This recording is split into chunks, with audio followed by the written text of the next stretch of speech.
Uh, Welcome back to my channel. I think that's funny. I wonder why people like doing that. Welcome back to my channel. Um, but yeah, welcome back to my channel. I'm going to do the full card breakdown for the entire card, UFC 308. I'm super excited about this particular card. Um, I like talking to you guys, but man, this channel is a lot of work. Um, I'm so exhausted right now, but I'll soldier through and just so that I can give you guys the best I can do. I think I don't know if I said that properly. Let me get to the card. Um, the first fight on the card is Bruno Silva versus Ismail Nordiev. Um, Actually, let me wait for a couple of people to come on. It's weird that I'm doing a live stream and I'm talking to myself. But when I started, I used to actually talk to myself. It wouldn't be like anything new, but now it's different. I have people who actually tune in. So I'm going to wait for. Okay, I think they're coming on now. So Bruno Silva versus Ismail Nurdiev. I don't know if I'm pronouncing that properly. My subscribers and I went with Bruno Silva. Unfortunately, I didn't include method of um, win. For example, I didn't include whether it's going to be a finish or decision and which round. I apologize for that, but I'm going to break down the entire card nonetheless. Um, so, who do I think is going to win? Well, my subscribers and I went with Ismail Nurdiev. I don't know if, yeah, we went with Ismail Nurdiev. I feel like on the feed, Ismail is going to be a little better. I think he is better defensively. I think he is a little bit more accurate. I think the only advantage that I would give to Bruno Silva would be volume. I think he throws a little bit more. Hayden Brown, hey man, how are you? I'm good. I'm good. How are you? I have Ilya by sub. We'll get to that. We'll get to that. I'm leaning more towards a knockout, but maybe when I look at what I researched, maybe my opinion might change. I guess we'll just have to wait and see. Um, so Bruno Silva versus Ismail. I think Ismail will be better everywhere. However, you should take this with a pinch of salt, largely because Ismail is not as experienced as Bruno Silva.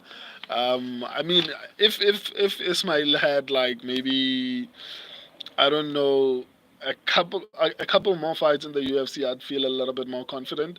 But actually, let me break down the fight, and I'll come to my opinion about this particular fight. But nonetheless, as far as reach goes, I feel like both of them have the same level of reach, so that won't play a factor into the striking exchanges.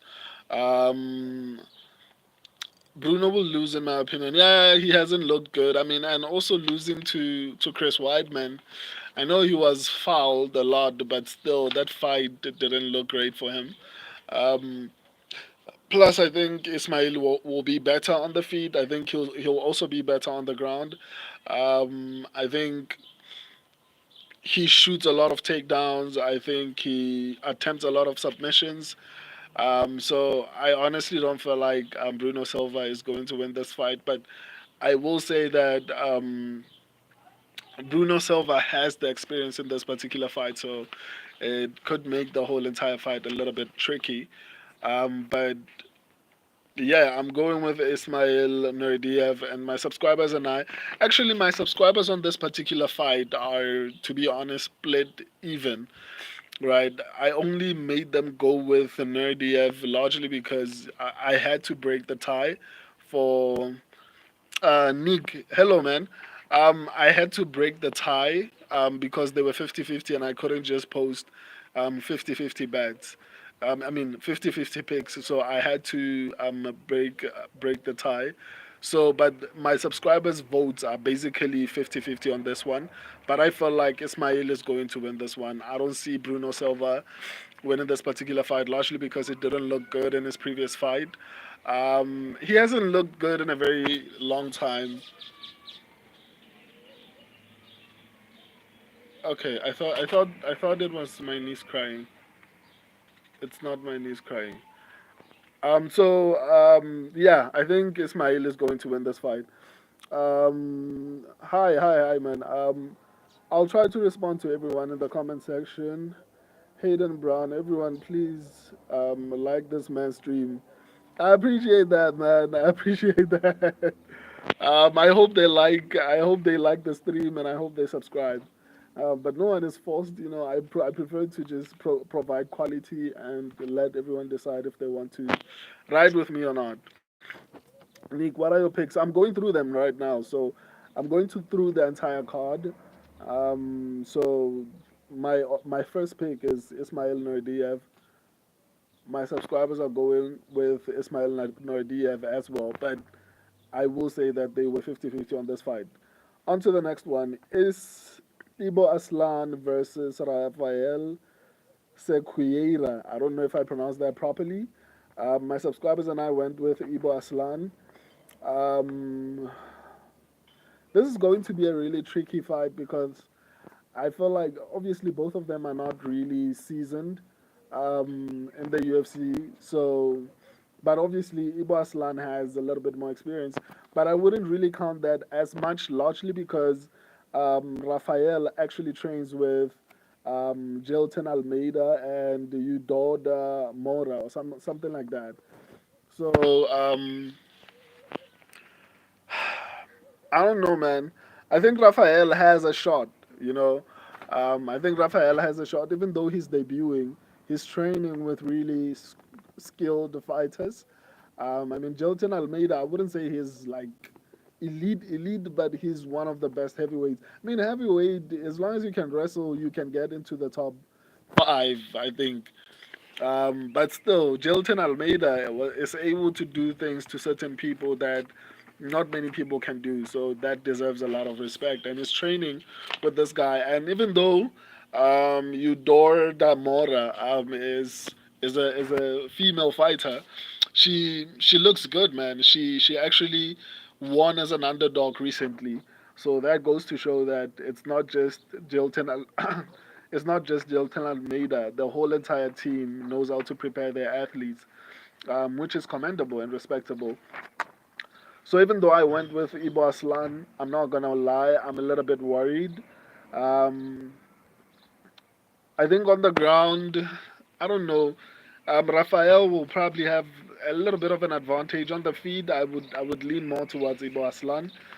But my official pick and my subscribers' official pick is Ibo Aslan. But I'm not very confident about this one. Even though Rafael is debuting, it's gonna be a very tricky fight. Once upon an oil fest. I love this name. I love this name. I'll respond to you guys. Let me just go through the entire card. As always, I start with the card and I break it down, and then I respond to your comments once I'm done. So yeah, I'm going with Ibo Aslan, but I'm not very confident. The mere fact that this guy trains with Jolton Almeida scares me a lot. Um, so yeah, on to the next one. Rinat Fakhretdinov versus Carlos Leo.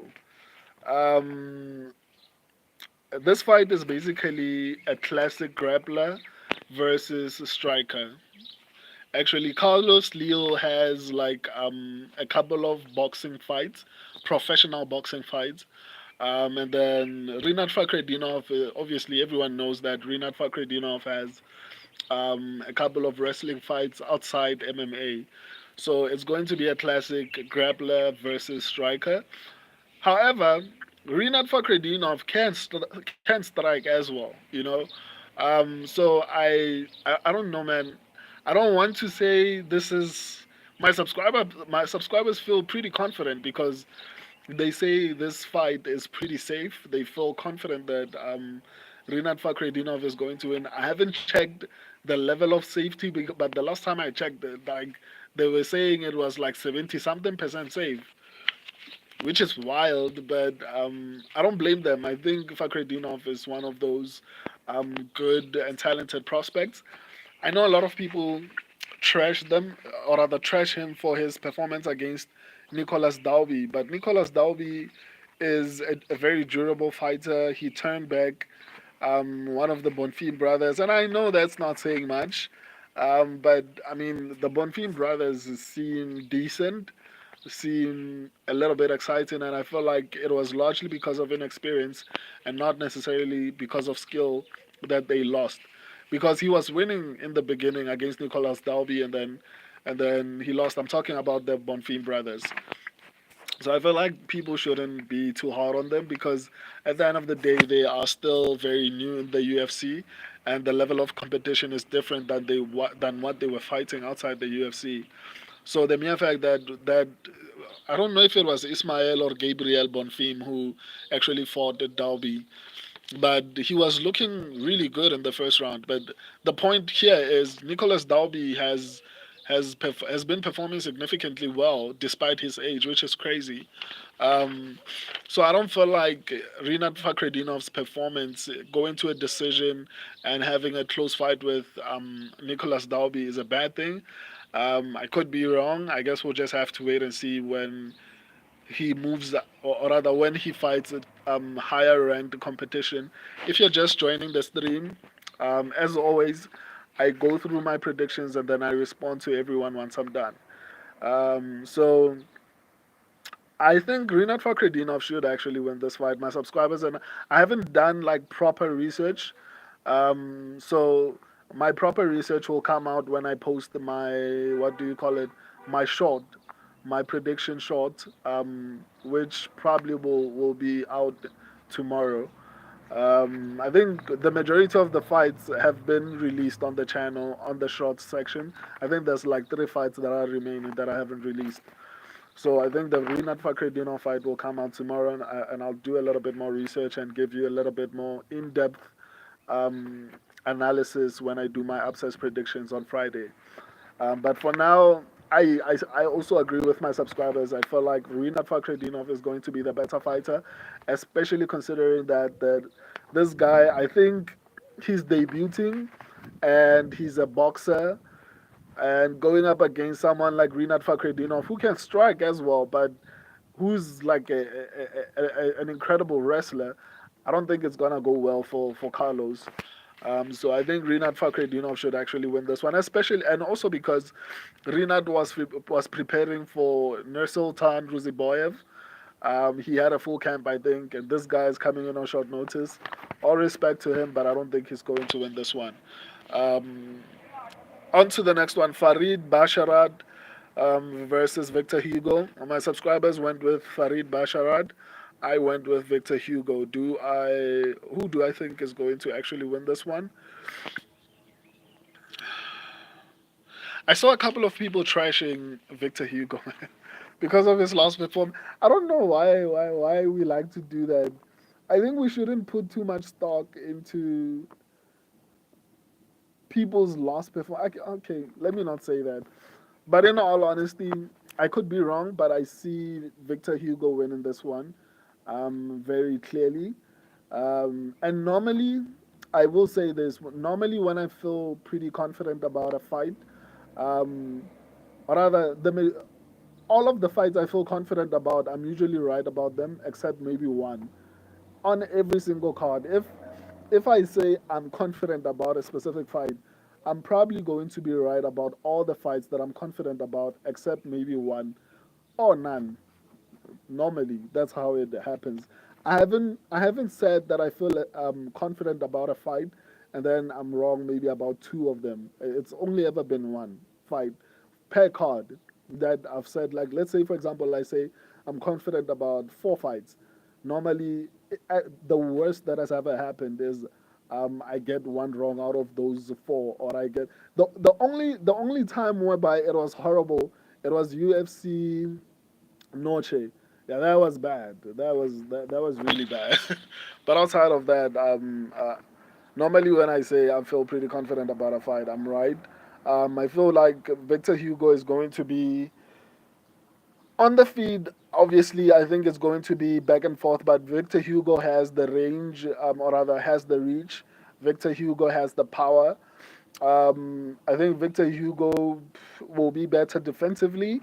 I think Farid Basharat will be better offensively. So basically, I feel like Farid throws a little bit more and he's more accurate than Victor Hugo. But I feel like Victor, what do you call him? Victor Hugo is a little bit better defensively. He avoids getting hit a lot. Um, yeah, so on the feet, I think it's going to be evenly matched with the power, in my opinion, going to Victor Hugo, with the reach, obviously, going to Victor Hugo. So on the feet, I'd give a slight advantage to Victor Hugo because of the reach and power. Um, but as far as when we remove reach and power, I feel like it's going to be an evenly matched fight, largely because Farid is better offensively, and then Victor Hugo is better defensively. That's how I feel it. And then on the ground, I don't think it's going to even be competitive. I favor Victor Hugo on the ground. Um, I don't see Farid Basharat doing great on the ground, so I think Victor Hugo is going to win this one. I'm surprised that he's an underdog, but this thing that normally randomly electricity just goes out for whatever reason. So that just happened. So it turned off the Wi-Fi, but it's back on. I apologize about that. A couple of people, damn this electricity thing. Like normally the people who watch the live stream are probably thinking my battery's down or something like that. But yeah, let me just continue. Those who can watch will watch it afterwards. It's fine. So yeah, Kennedy Nzechuku versus Chris Barnett. My subscribers went with Kennedy Nzechuku, and actually I went with Kennedy Nzechuku. Um, my subscribers went with Chris Barnett. Um, I don't know, man. I don't see Kennedy Nzechuku losing this fight. Obviously, Chris Barnett has a history in kickboxing. He has a history in boxing, and a little bit of history in grappling. So maybe that might play a factor, but he's older now, man. Sorry about the movement of the camera. Maybe he's improved now, but he's overweight, number one. Number two, he's like 38, 39. And number three, he hasn't been active for over 2 years, so it's kind of difficult for me to actually see a world where Chris Barnett actually wins this one, especially because it's at heavyweight. I feel like Zechuku will have a little bit more power because he doesn't have to cut it down to light heavyweight. I feel like maybe he might have a little bit more power. Or rather, he will be able to absorb punches and everything like that. I think his chin will improve because of the moving up. So yeah, I think Kennedy Zechuku is probably going to win this one. I feel pretty confident about this one as well. Um, I don't know, but it's a new weight class, so you never know what happens. We might see Chris Barnett trying to grapple, but I feel pretty confident that Kennedy Zechuku should actually win this one decently, clearly, I think. So yeah, on to the next one. Abbas Magomedov versus Bruno Ferreira. My subscribers and I went with Abbas Magomedov. Um, on the feed, I feel like the fight is going to be pretty close. Um, Not even pretty close. I think it's going to be a coin flip, in my opinion. I think the fight is going to be a coin flip on the feet. I feel like Abbas Magomedov is a little better defensively. I think Bruno Ferreira is a little bit reckless, but he throws a little bit more. And because of that, he lands a little bit more.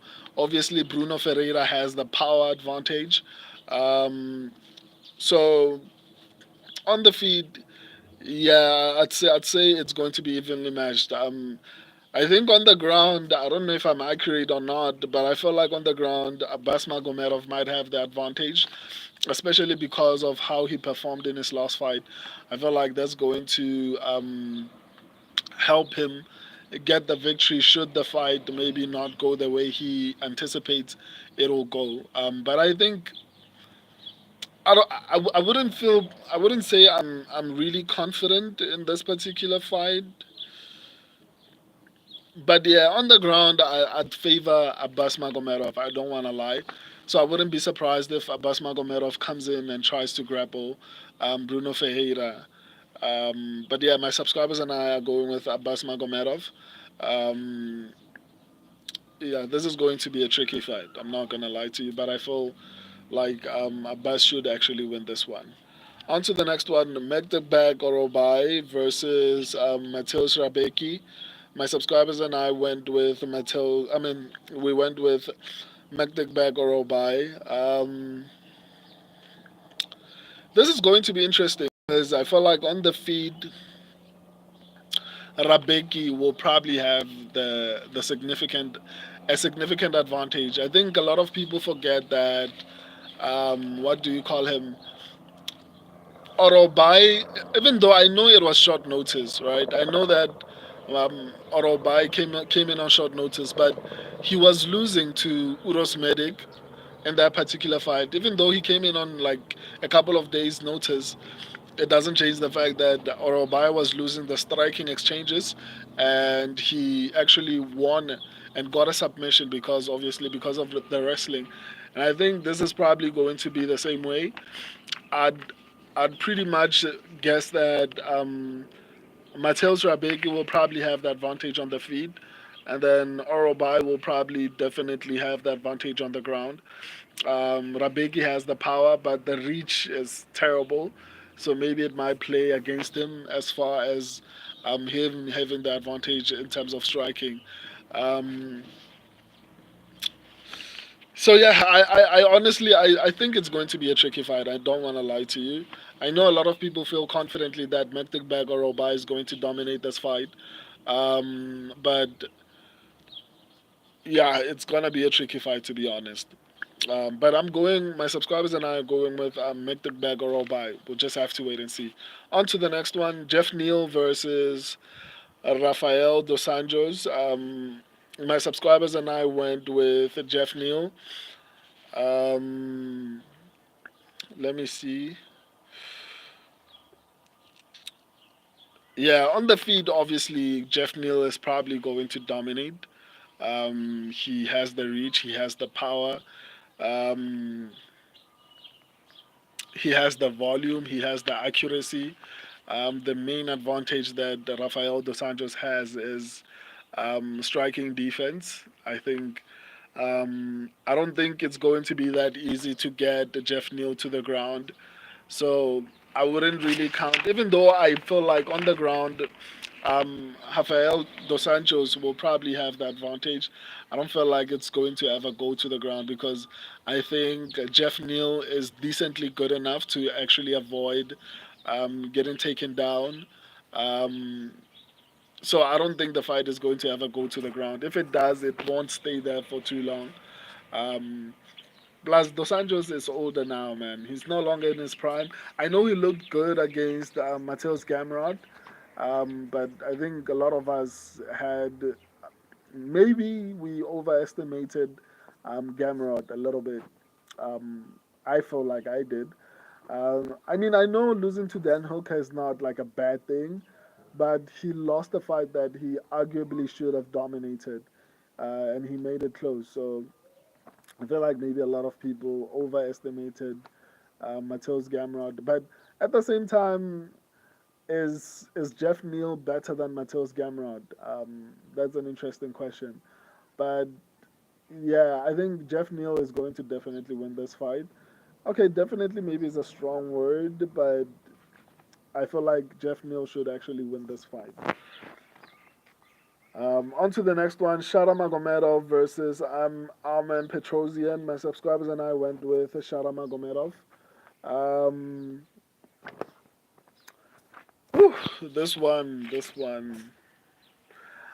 Armen Petrosian is an incredible striker, as well, but I feel like Sharamagomedov, number one, is more dynamic. As far as scorecards go, um, I feel like Sharamagomedov is more likely to get the robbery decision.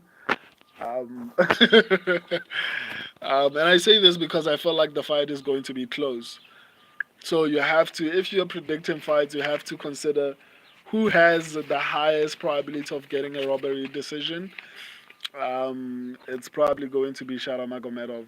If anyone is going to get a robbery decision, it's probably going to be Sharamagomedov. Um, but I don't think that's going to be necessary. But I could be wrong as well because Armen Petrosian has wrestling as well. Even though I feel like Sharamagomedov is going to look a little bit better as far as striking goes. I think the wrestling of Armen Petrosian. I mean, it's not elite level wrestling, but at the same time, Sharamagomedov does not have the most incredible wrestling defense. I know he has been improving, especially after fighting Tricoli. It showed that he was working on his takedown defense, which is good. And I know a lot of people are trashing Sharamagomedov for struggling a little bit against Tricoli, but Tricoli was tall and he had the advantage as far as the reach goes. So obviously that made the fight a little bit tricky for someone who's mainly a striker. So I'm not going to be too hard on him because he beat and finished someone who was significantly taller than him, and had the reach advantage. That might not sound like a lot, but when you are primarily a striker, well, for someone who's a grappler, that height doesn't really matter, reach doesn't really matter, because as long as they can take you down, they are going to be able to win the fight. But for someone who's primarily a striker, so the, fighting someone who can land a punch before you, and who can avoid getting hit just by leaning back is a very difficult matchup. So I feel like a lot of people are being too hard on Sharamagomedov. But yeah, I feel like he's going to win this fight. I think he has been improving his grappling defense. And I don't think Armen Petrosian is the most incredible grappler. On the feed, it might be close. Maybe it might be even closer because of the grappling exchanges. That's why I say the only way I see Armen Petrosian winning this fight is through a close fight. And if the fight is close, they are probably going to give it to Shara Magomedov. So my subscribers and I are going with Shara Magomedov. Um, On to the next one, Magomed Ankalaev versus Alexander Rakik. My subscribers and I went with Magomed Ankalaev.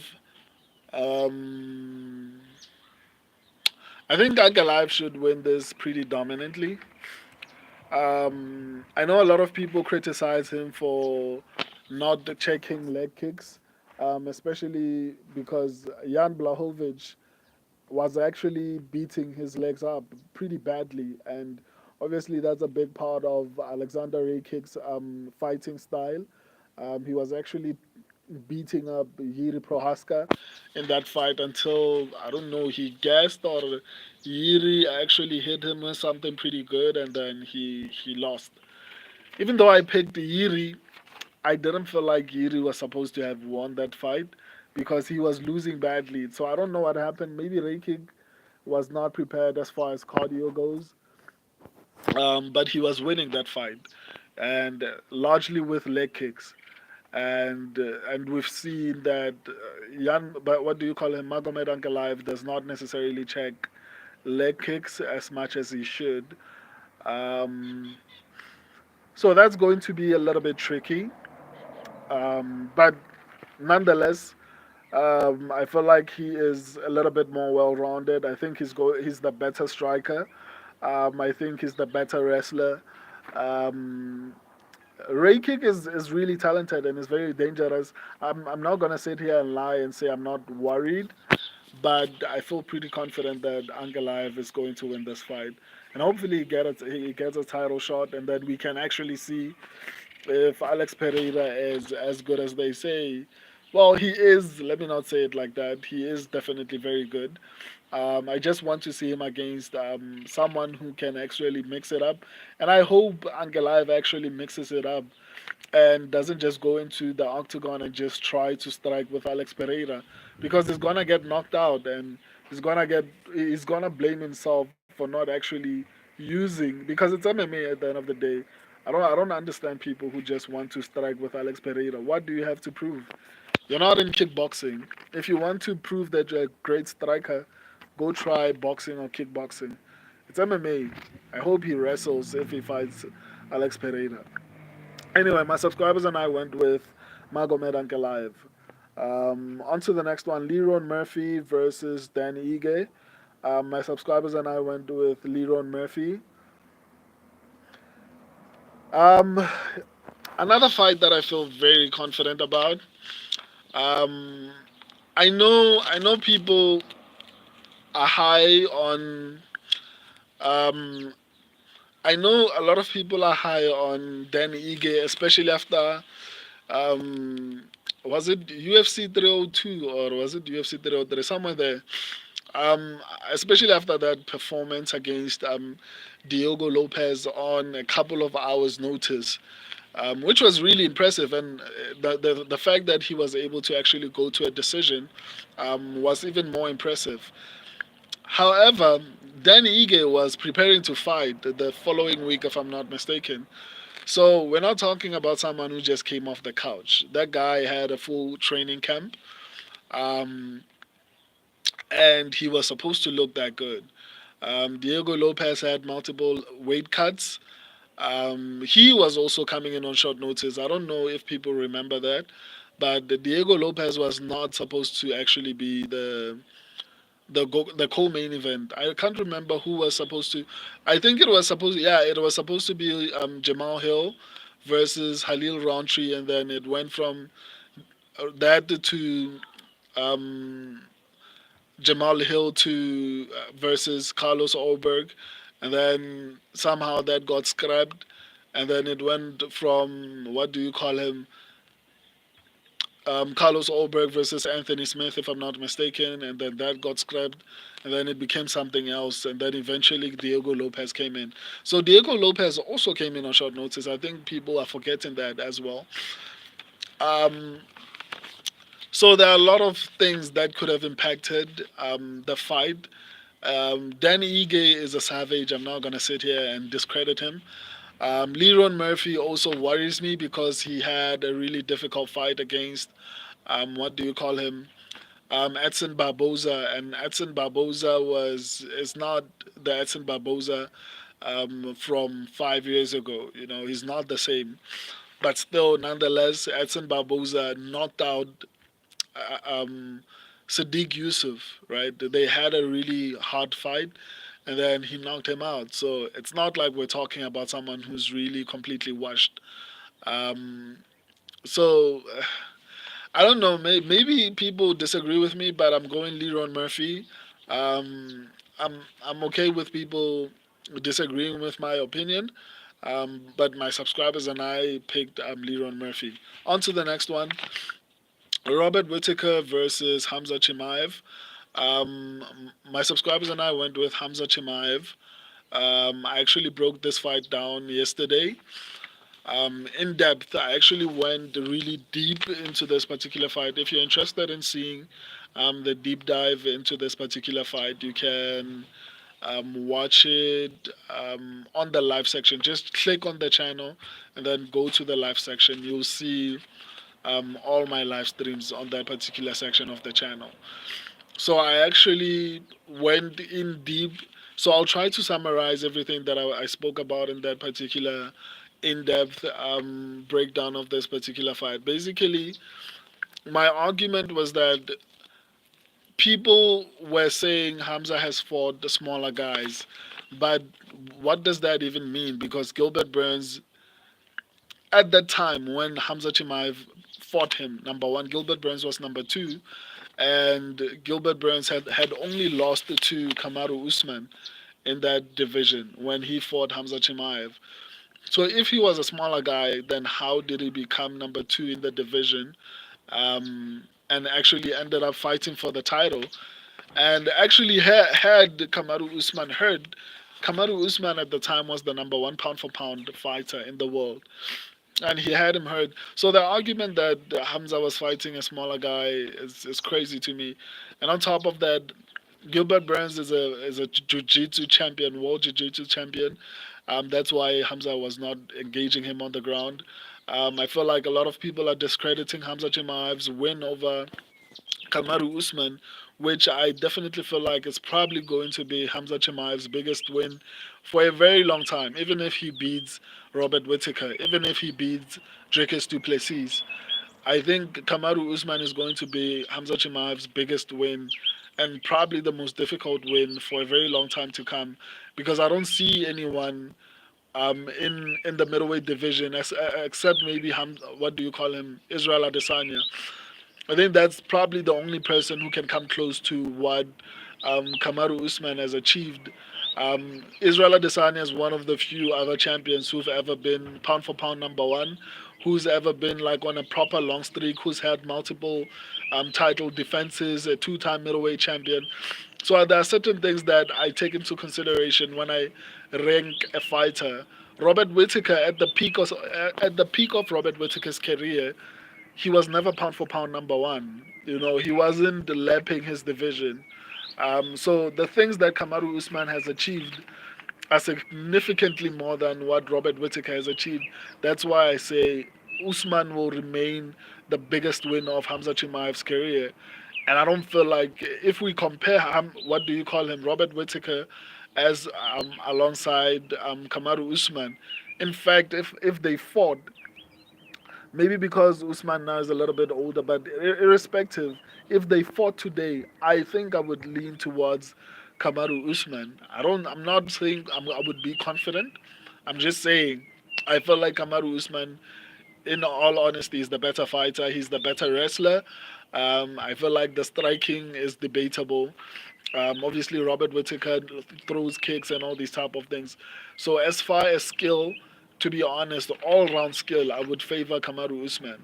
And I feel like people also are being too harsh on Hamza because they are crediting Kamaru Usman for coming in on short notice, but for some reason, it's crazy to give credit to Hamza Chimaev for fighting a former number one pound for pound fighter in the world. Credit a former champion. Hamza has never been a champion, so it's crazy for me, or rather, it's crazy to me that people actually overlook that this guy who was a prospect, who's now a potential contender, beat the former number one pound for pound champion in UFC, right? And that Kamaru Usman has only ever lost to Leon Edwards, who's also a champion in the UFC. So I feel like Hamza deserves a little bit more credit. I know it's popular to hate him now, but I think that Kamaru Usman, in my opinion, is probably going to be the biggest win of his career for a very long time to come. Um, Another thing is cardio, which is what everyone speaks about. Oh my God, he doesn't have cardio. I think Hamza has addressed it. Number one, Hamza goes all in because he knows it's 3 rounds, and he normally takes the second round to rest and then comes back on the third round. But this camp, it was a little bit different because he went and got an Olympic level or rather an Olympic championship level coach to help him with his wrestling. He was sparring or rather training with Olympic champions actually, Olympic championship grapplers. So, and on top of that, he was at elevation. So he was training. I think his whole training camp was on a mountain or something like that.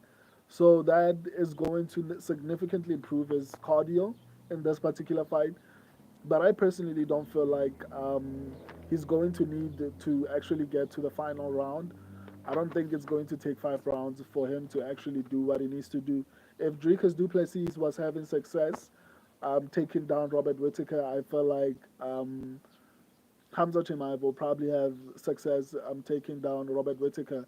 And Dricus Duplessis is not, respectfully, he's not as skilled as Hamza Chimaev on the ground. So if Dricus could take him down, and I know that maybe he was able to successfully take down Robert Whittaker because maybe Robert Whittaker was not expecting it. And Robert Whittaker has been preparing for two camps now for Hamza Chimaev. So maybe his takedown defense and his wrestling is a little bit more improved, which is a fair argument. But for me, a lot of people were saying the same thing about Habib. We know he's going to try and grapple, but no one has ever been able to stop him, right? That's how I feel about Hamza Chimaev. So, in all honesty, I think Hamza is going to win this one. It's probably not going to be even competitive. I guess we'll just have to wait and see if you disagree. On to the next one, Ilya Tuporia versus Max Holloway. Um, my subscribers and I went with Max Holloway. I mean, we went with Ilya Tuporia. Ilya Tuporia, yeah, man. I don't know, man. On the ground, I feel like Ilya Tuporia is no doubt the better fighter. Um, I don't think it's even an argument who's better on the ground. Um, Here's the thing with Max Holloway, right? And just so that people who might criticize me understand, I actually picked Max Holloway to beat Justin Gaethje, right, at UFC 300. When a lot of people were saying Max Holloway is gonna get run over, he's gonna get beaten up, and all these type of things, I actually picked Max Holloway, and I was like, I feel like Max Holloway is a little bit more technical. I feel like Max Holloway is a little bit more polished and he throws a little bit more volume. He has good defense. I wasn't even considering the fact that Max Holloway has a good chin. I just felt like Max Holloway would be able to avoid anything that Justin Gaethje would throw at him. And I was right. It played out exactly how I expected it to play out. Um, the thing is, in this particular fight, the better fighter, in my opinion, is not Max Holloway. Um, as far as striking goes, I would say I would say it's evenly matched, but it's not. Ilya Tuporia will have the power. Ilya Tuporia, okay, the reach I think is the same between the both of them, so no one will have a reach advantage. But as far as power goes, Ilya Tuporia will have the power advantage, and Ilya Tuporia is better defensively. So he doesn't. It's not easy to hit Ilya Tuporia. Even though Max has the ability to actually land, he's a little bit more accurate than Ilya Tuporia. He throws a little bit more volume.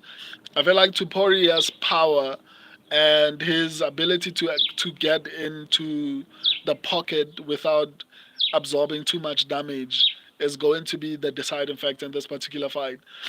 I wouldn't be shocked if maybe Max Holloway somehow has a little bit of success on the feet that maybe forces Ilya Tuporia to take the fight to the ground. Um, I honestly wouldn't be shocked if that happens. But in all honesty, I feel like Ilya Tuporia is very stubborn. I don't think he's going to try and submit Max Holloway. I think he's genuinely going to try and knock him out. Um, and I think he probably might be able to do that because my thing is Max Holloway does really well if you give him space, which I don't think Ilya Tuporia is going to do. That's why Ilya Tuporia is saying within the first 10 seconds of the fight, I'm going to point to the ground, and then we're going to stand like you did with Justin Gaethje, but in the first 10 seconds of the round, or of the first round. The reason why he says that, he knows that Max is a volume striker. Max's way to winning, and I know he knocked out the Korean Zombie, and I know he knocked out Justin Gaethje, but I feel like my argument, or rather the points that I've been making, is that Ilya Tuporia is really good at avoiding getting hit. So if Max Holloway decides to stand in the pocket, then that's why in the interview, Max Holloway clearly said that he's not going to do that because he knows that's what Ilya Tuporia wants. That's what Ilya Tuporia is good at. Standing in the pocket and actually throwing like crazy. That's what Ilya Tuporia is good at, and it would work against Max Holloway to actually oblige and go with what Ilya Tuporia is saying of let's just stand in the middle and just throw because Ilya can avoid getting hit, and then he has power in his hands. So it wouldn't work out for Max. Max's best chance at winning is to pick apart Ilia Tuporia over a couple of rounds and hope he gets tired. I don't think Ilia Tuporia is going to get tired, especially after his fight with Josh Emmett. He still looked good, even at the end. Even though it was a decision, he still looked good in that particular fight. He looked like he could still go two more rounds. So I don't think cardio is going to be an issue for Ilia Tuporia. I know that Max Holloway is probably going to throw a little bit more volume, and that's his best shot at winning. Throwing a little bit more volume and somehow hoping he breaks down Ilia Tuporia. Maybe he hurts him with the volume and then maybe tries to get a little bit more aggressive as Ilia Tuporia slows down. The problem is I don't think Ilia is going to slow down. If anyone is going to slow down, I think it's going to be Max. Because if Ilya struggles to get the knockout he wants, if it gets to maybe the third round or the fourth round, I think start mixing in the takedowns. I think Ilya is going to actually try to get him tired with wrestling and then somehow find the knockout. But I honestly don't feel like Max has a shot here. I could be wrong, but I don't feel like Max has a shot. And once again, this is coming from someone who picked Max against the Justin Gaethje, right? It's not like I'm biased or anything like that. I use a strategy, and I feel like it's clear. So yeah, that's my predictions. I'm going to do upsets predictions Friday for the entire card. So I'm going to actually give you who I think is probably going to lose, or rather, the probability of my picks being wrong. So I'm going to go through my entire picks, and then I'll tell you and odds, especially odds, basically, who's the favorite and who's the underdog, and who's the underdog that's more likely, or rather, that has the higher probability of actually getting the upset.